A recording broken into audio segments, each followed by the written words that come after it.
Saving viewport content as secondary DICOM capture in new series.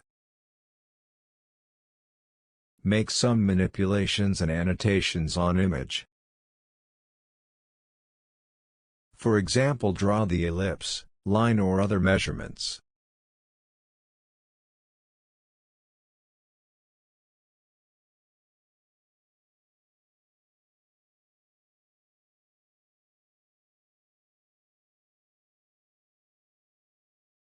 Use other tools like pencil or arrow, etc.